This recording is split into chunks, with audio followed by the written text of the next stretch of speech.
Hey everybody, how you doing? This is about to be a really fun video because we got out my new bow today.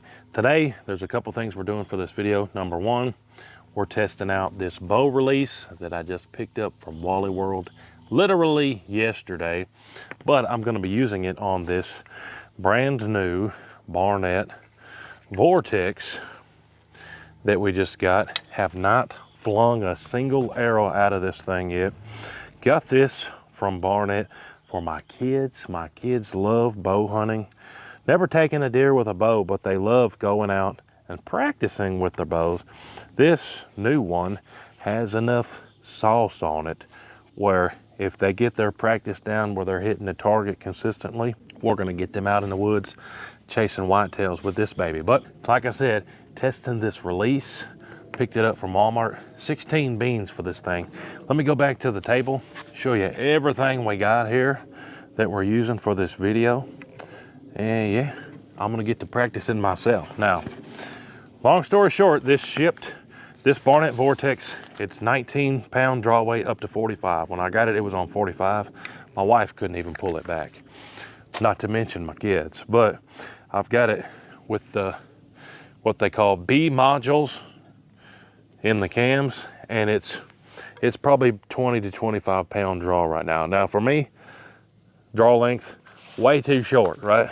I can't get it nowhere near my cheek, but I'm gonna do my best to get it set up for my kids and they'll be ready to rock and roll and get to practicing. So that's what we're doing today, getting this thing dialed in and using that rest. Let me put it all on the table, show you what we're working with. All right, so laid out here, everything I'm going to be using for this video. Like I said, this is the Barnett Vortex.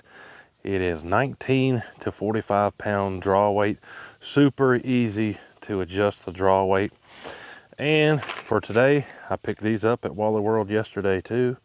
10 pack of these 100 grain practice tips. Like I said, got it from Wally World. And then for when they do get their good practice in, I picked these up from Wally World too, 2-inch cutting diameter. That ought to do the trick. Notice 100 grain, always try to match your grain weight to your practice tips. Get it close so when you're flanging them, they're hitting the same spot. Now, that bow did not come to me with arrows, so glad I remembered while I was at Walmart yesterday. These are 500 spline, if I can show you here. 500 spline arrows. It says these are for 35 pound to 50 pound draw weight. And these are, if I can get it there, 28-inch arrows. Come on, man. Help me focus here. 28-inch arrows. Probably could do a little bit shorter for this. This is a youth bow. You could probably get away with a 26 if that's all you could find, but I thought these would be good and do the trick. Found 3 of them. It was a mess at Walmart trying to find 3 matching arrows, but hey, people go through there and tear that thing up, put them in the wrong place, but we got 3 matching arrows. And then this Pulse Rigger caliper release. So never used this one. It says it's good for bows up to 80 pounds. Let me get some of those practice tips in those arrows, get the release out, and we're gonna start flinging them. For this video, I brought out just our foam practice target we use at the house. And if I get it dialed in to where I'm consistent, I might even bring out the deer target. Let me get all this set up quick. All right now, so I'm gonna take the first flings with this bow. I guess I better grab the bow at 20 yards. Hold on, I need the bow. Bow and the arrow. So 10 yards, you can pretty much look down the arrow, but what I wanna do is fine tune these pins right here where we would potentially be deer hunting. All the shots are at 20 yards max, in a couple spots 30 yards. So what I'm gonna do is walk to 20 yards here, use the top pin and see where it hits on this target and do some adjusting from there as we need to. So, and I forgot my rangefinder at the house, so that's always good. I'm gonna take 20 average size steps here. 1, 2, 3, 4, 5, 6, 7, 8, 9, 10, 11, 12, 13, 14, 15, 16, 17, 18, 19, 20-ish. I don't know. You guys see what I'm trying to do. Anyways, let me take my first fling here. Let me get a little bit further over here. And let's see how it goes. Again, I'm just going to be using this Walmart release. First impressions of the release is it's made for small people. I'm a pretty big guy, 6'6", 275 pounds. Just about doesn't have enough Velcro to get around my wrist. I need to lose some weight for this thing, but let's see how she does here. Also, a goofy thing about these arrows cost $6. For $6, man, I expect it to be done right. So the nock is not in the correct position with the fletchings. That's what that's called, isn't it? All right, here we go. See if this see where this bow's at, and we'll see. Well, this got to make room for my nock here. Trigger finger to open it. Got it on there. Remember, I've got this bow set at 20 to 25 pounds. I use this top pin here. Key with bows is to anchor it the same place every time. I didn't even see where that hit. I think it hit in front of the target. Let me run look. Didn't feel like it had much power on it.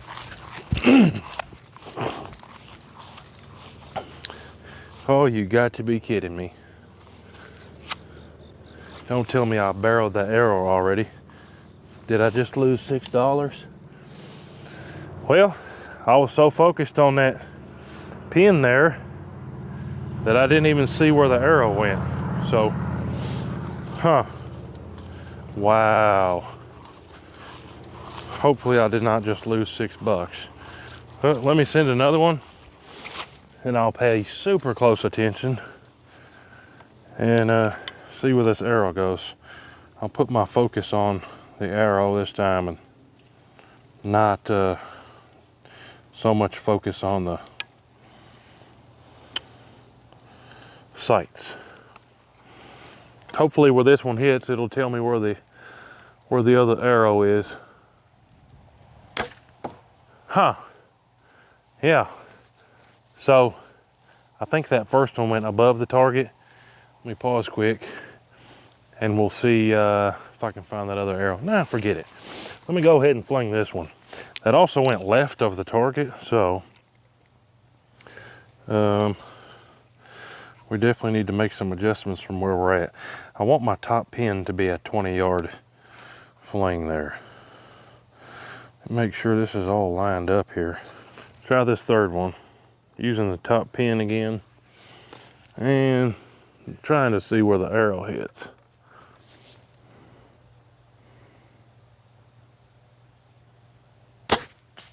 Yep, same spot as the second one. Looks like I went left and a couple feet high.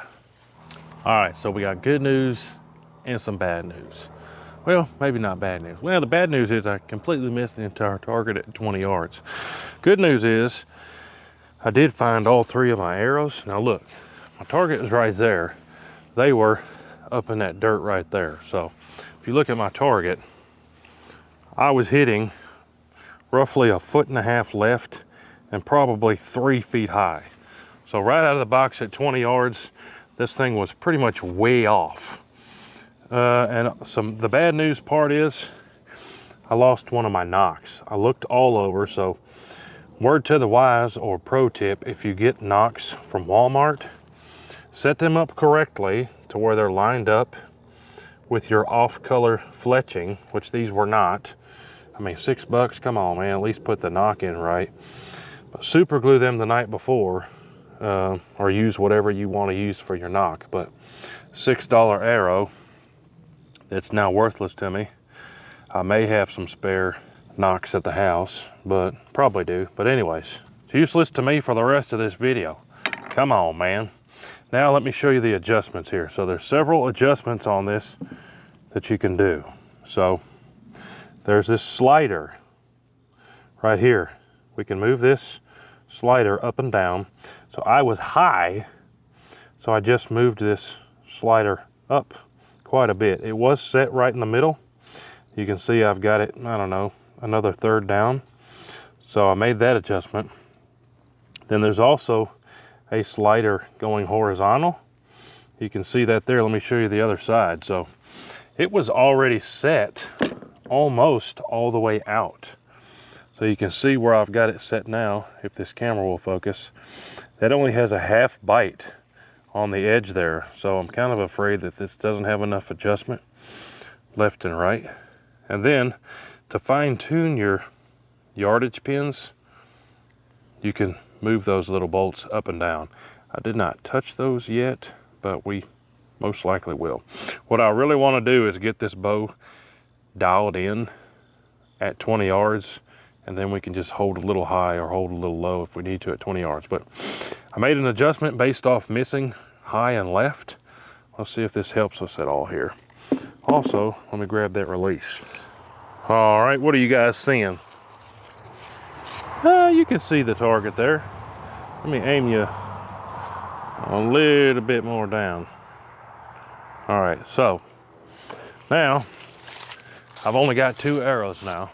Well, I just walked the camera to 20 yards, so let me go back so where I'm standing is actually 20 yards. So close, roughly to the same distance.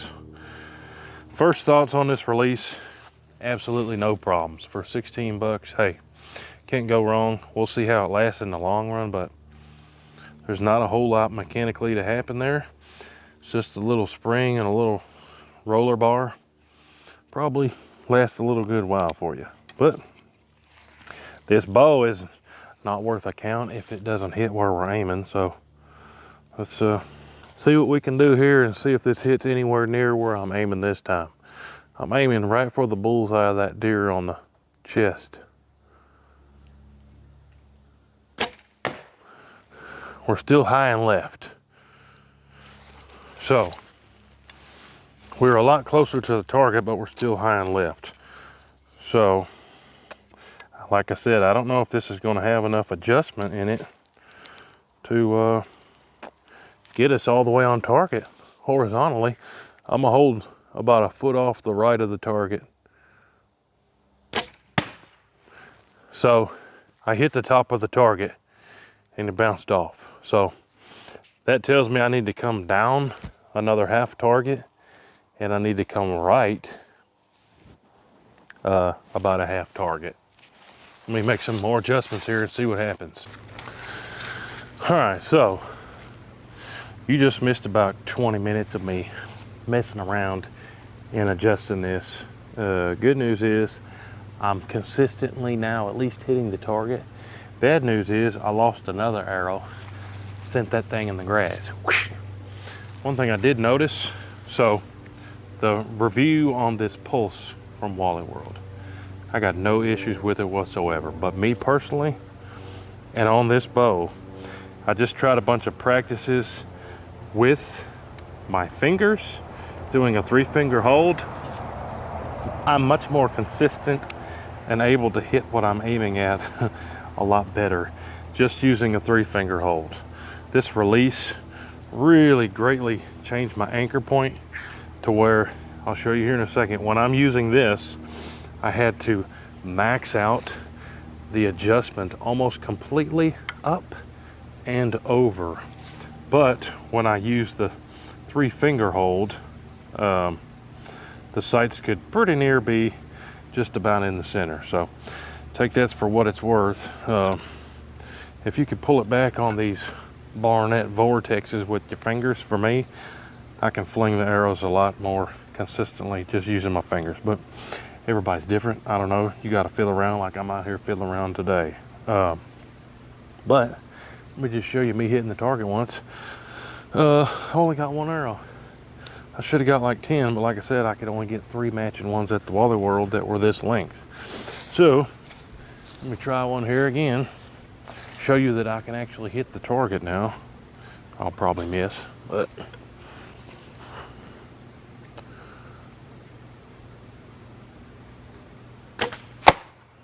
hit the target. So let me take about 10 flings here. I'll edit out the boring part of me going to get the arrow, but see what I can do. I'm trying to, I just got to where I'm actually hitting the target. So now I'm fine tuning, hitting what I'm aiming at. So see there, I was aiming here. I hit like 8 inches left and probably 4 inches up. So keep on tuning on this until I can at least halfway hit that consistently. Sure wish I had more than one arrow. I looked over here for 15-20 minutes. That arrow is buried deep in the grass. But let's fling another one.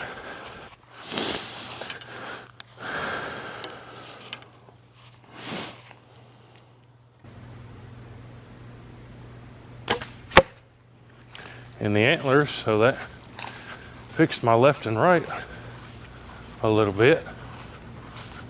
Now I need to have it come down a shade. That's probably about the same height as it was last time.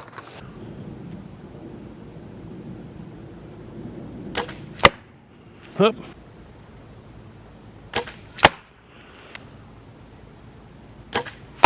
Oh, I think I got the deer there. How about them apples?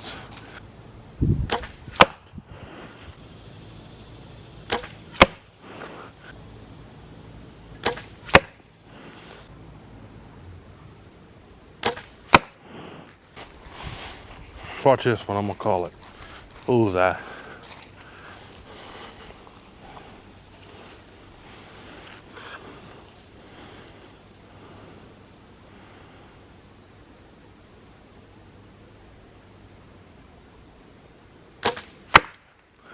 Yep, almost. If that's in the bullseye, I call it bullseye. All right, so I was just showing my buddy Paul this bow and this release, and I missed the whole target, buried my last good arrow in the grass. Remember, first one flung the knock off, second one buried in the grass, third buried it up under the grass. Yeah, I suppose if you're a bow flinger, you might have some understanding of what I'm talking about, but hey, you zing those compounds into the grass, gone. You ain't ever gonna find them. Mower's not gonna hit them. They're just buried up under the grass. But hey, for a final word on that release, that Allen pulse release, I got no problems with it. It swivels, so if you want to spin it and use some kind of funky upside down, sideways release, you can move it and adjust it however you want. Trigger's good. Never had any problems with it sending an arrow when I didn't want it to, or vice versa, not sending it when I wanted it to. Thing just seems to work, and like I said, there's not much to it. Probably be a long time before you mess it up, unless you use it like you're not supposed to. This Barnett Vortex, well, I hit the target like 10 times in a row, but definitely need to get some more arrows, because now I got done for this thing, and gonna put it in the hands of the kids and tune it to them, and we'll see what we can do with it. But hey, appreciate y'all watching. Come along for this video of my new Barnett Vortex and trying out this release. But hey, appreciate y'all. Make sure you're subscribed. We got videos coming out every day. We'll see y'all in the next one. Load it up and get it on as soon as you can. 30 on 6, 10 mil, 50 K. I think I got the deer there. How about them apples? We like to shoot and make a little boom boom. If you like fling boom, let's then here's WHOTEEWHO.